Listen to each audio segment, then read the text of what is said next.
Bonjour à tous et bienvenue dans Top Shelf. Alors aujourd'hui on va inaugurer un format un petit peu différent puisqu'on a reçu quelques demandes de la part de certains d'entre vous sur YouTube nous demandant s'il serait possible de faire des épisodes qui seraient uniquement axés sur des sélections de disques.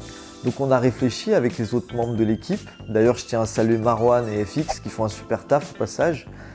On a réfléchi à ce concept, et on a trouvé l'idée intéressante et on s'est dit qu'en parallèle des épisodes qu'on a fait jusque-là, qui étaient des portraits d'artistes, de DJ, de collectionneurs, on allait faire des épisodes nous-mêmes sur des thèmes divers et variés tels que la Brit-Funk, la funk japonaise. D'ailleurs FX, je sais qu'il est en train de préparer un gros épisode par rapport à ça. Ou même la Street Soul UK, ça c'est la spécialité de Marwan. Donc voilà, on va vous faire des épisodes à l'avenir et j'espère que ça va vous plaire. Alors du coup, moi j'ai réfléchi à une sélection de disques. Ces derniers jours, ça n'a pas été facile, j'ai même grave galéré. Donc sélection que voici, il y en a une dizaine à peu près. Alors on va commencer tout de suite, on va commencer avec un groupe que j'adore, Starpoint. Franchement, c'est un de mes groupes préférés. Et si je devais choisir un album que je garderais, ce serait vraiment le All Night Long, sorti en 82. Il y a vraiment des grosses patates dessus.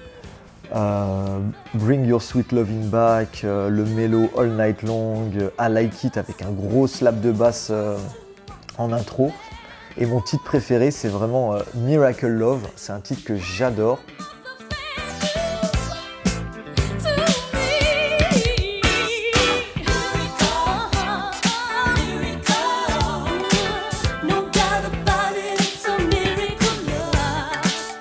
Donc ça, clairement, c'est un album qui est pas trop dur à trouver et que je conseille réellement. C'est vraiment une valeur sûre. Ensuite, alors on va passer à quelque chose de plus exotique, comme dirait l'ami FX. Alors il y a environ 3 ans, j'ai commencé à vraiment m'intéresser à la funk brésilienne. J'avais commencé avec Marcos Valle en tombant sur YouTube, sur des vidéos là, comme Bicicleta, tout ça. Puis j'ai décidé de creuser. Et si je devais vraiment sélectionner un album dans ce genre-là que je trouve vraiment complet, ça serait l'album de Sandra Sao. Désolé pour la prononciation, je pense que Teddy Mike il apprécierait vraiment pas ça. Donc ça c'est un album que je trouve super complet, qui est vraiment rare. J'ai galéré pour le trouver, mais il contient pas mal de titres super intéressants. On peut citer Kandura.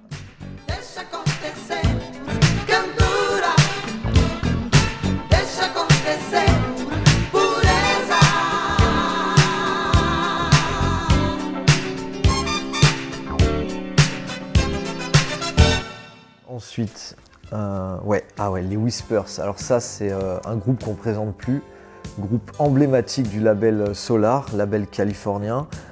Franchement, je crois que c'est mon groupe préféré. J'aime tout de leur discographie, des trucs 70s jusqu'aux trucs fin 80. Mais si je devais retenir un album, ça serait le Love, Love is Where You Find It, qui est sorti en 81. Toutes les tracks, elles sont excellentes.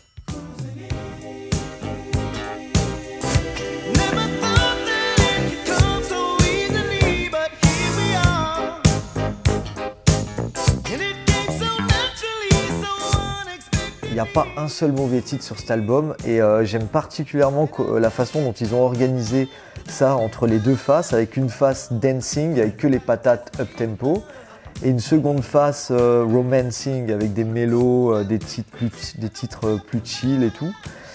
Donc ça c'est un album que je surkiffe et qui vaut pas cher, donc je le conseille vraiment. Alors là, on va passer à un style complètement différent, de la street soul late 80s, anglaise donc.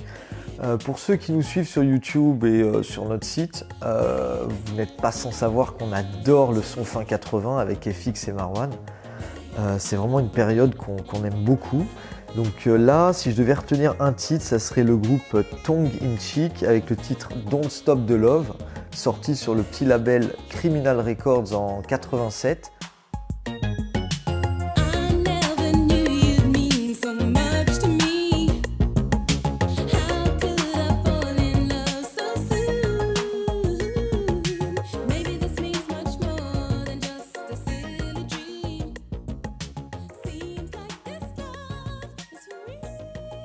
Ce qui est intéressant aussi de mentionner, c'est que Delroy Murray, du groupe Total Contrast, fait aussi partie du groupe Tongue in Cheek. Donc pour ceux qui connaissent Total Contrast mais qui ne connaîtraient pas ce groupe, je vous invite à découvrir leur discographie. Il n'y a pas tout de bon dans ce groupe-là, mais il y a quelques patates, dont ce titre, Don't Stop the Love, que je recommande vraiment. Alors ensuite, qu'est-ce qu'on a? Toshiki Kadomatsu, ouais, classique funk japonais. Moi jusque-là, je connaissais comme beaucoup d'entre nous l'album After Five Clash, qui contient la tuerie Step Into the Light, qui est plutôt boogie.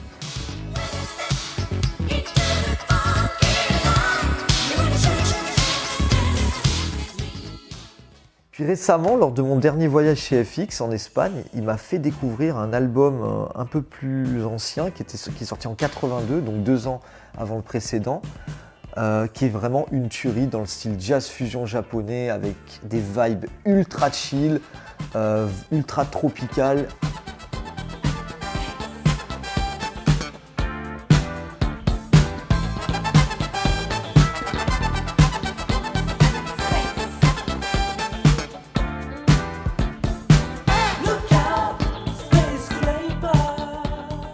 C'est vraiment le genre d'album que j'adore en ce moment, donc merci FX, tu m'as vraiment rendu heureux avec cet album-là.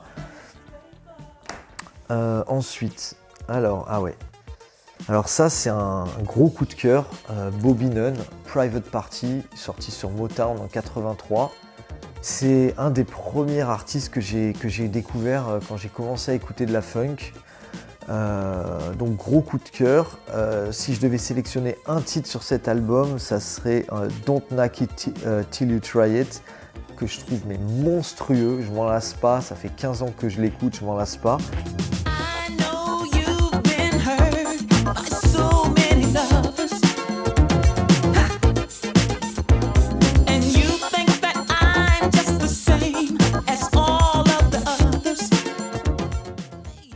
On pourrait aussi citer Private Party, qui est un classique, que je trouve aussi énorme, avec une grosse basse bien fat.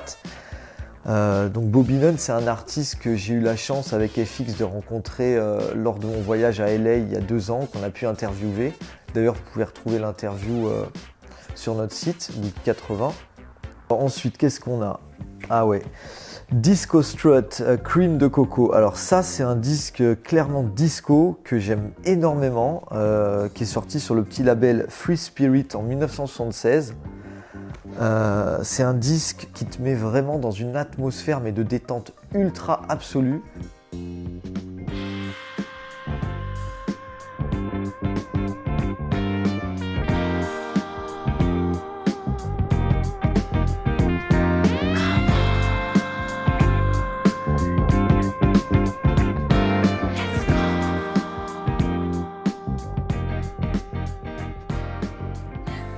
Chez Kassan, mon pote Central Line à LA, il adore ce morceau, donc petite dédicace à toi. Donc clairement un disque que je recommande et qui a été, pour la petite histoire, réédité il y a quelques temps, je crois en 2014, sur un petit label anglais. Ensuite, ouais, alors ça c'est mon saint graal à moi, Larry Wu, Let Me Show You sur Atlantic Records.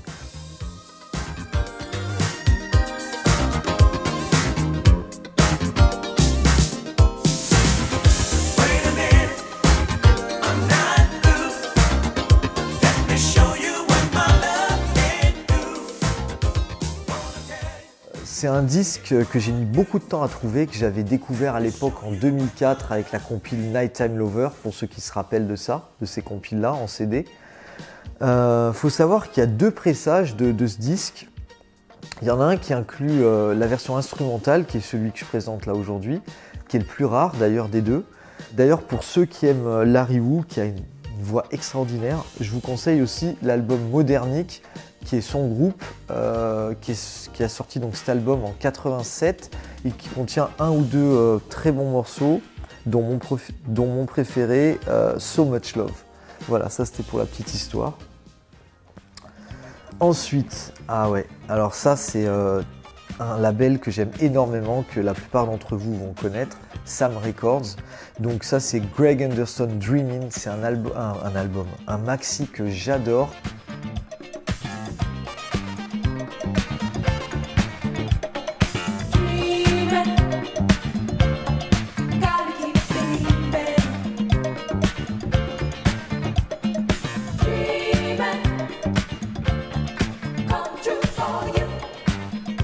Ceux qui aiment cet artiste Greg Anderson, il faut savoir qu'il a sorti un deuxième maxi qui est beaucoup plus rare, en 84, plus électro, mais qui n'en demeure pas moins être une bombe, Never Too Late, donc sur Rain Records, qui a un solo de synthé dans le break, mais à tomber par terre, c'est une tuerie.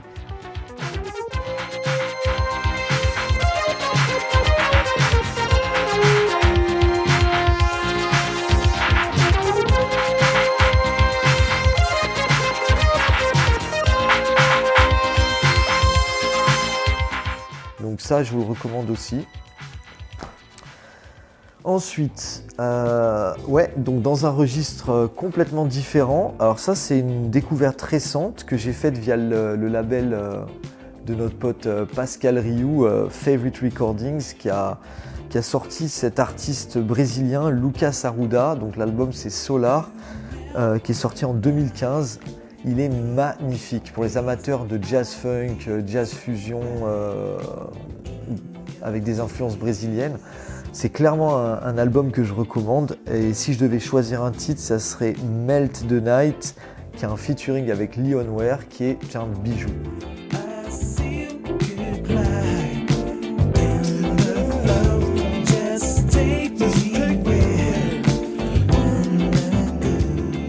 Ça aussi, un album qui vaut pas cher et que je vous recommande. C'est pas souvent que je vais recommander des trucs récents, donc celui-là c'est clairement une bombe.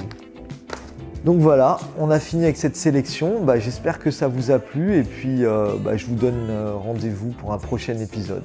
Allez, au revoir.